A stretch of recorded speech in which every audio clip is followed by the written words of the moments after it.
You're listening to Career Ready, and I'm Coach K. Getting you ready for your corporate career. Today we start with the fourth key way that you can create your own experience for your CV, and that is starting something new.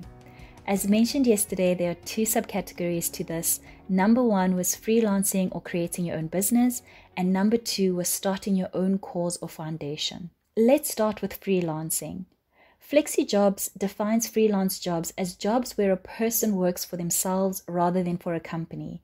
While freelancers do take on contract work for companies and organizations, they are ultimately self-employed.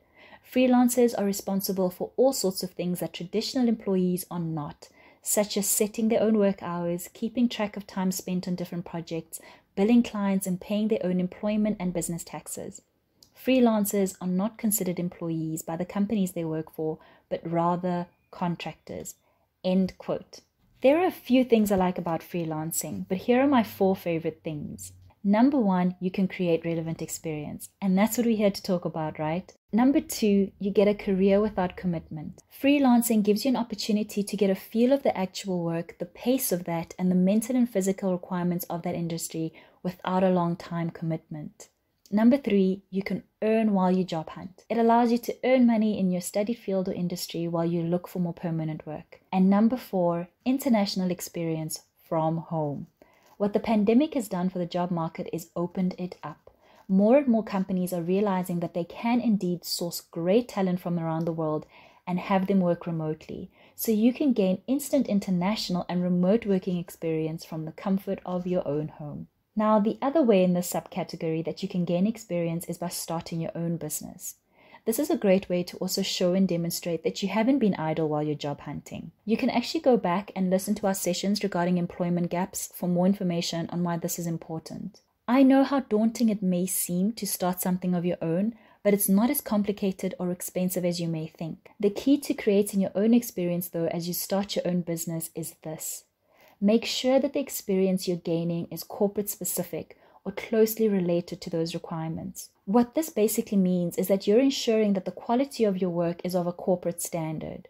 So if you're an internal auditing student and you decide to start a small firm and audit small businesses in your area, then you want to make sure that you're following the regulations and the standards of your particular industry. And a good way to make sure that you're doing this is to find a business mentor. If you don't know where to start to find a good business mentor, there are 2 places that I recommend.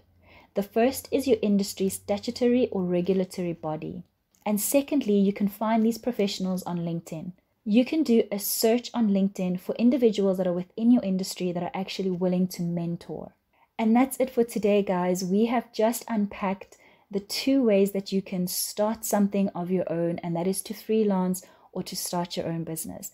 I hope that in the information that I've provided today, it's helped you guys to realize that it's not as complex or it's not as daunting and it's not as complicated as you might have thought that it was before, and that there really is quite a lot of support for you guys out there. I will include a link to 25 of the best freelancing sites as well that you guys can go and start to play around with and start to see where and how you guys can find trustworthy freelancing work around the globe. That's it from me today. Thank you so much for joining. You can continue the conversation with me on LinkedIn by following my hashtag QMCareerCoaching, or on Instagram, Facebook, YouTube, as well at Hello Coach K. Or if you prefer, you can send me an email at info@hellocoachk.com. See you next time.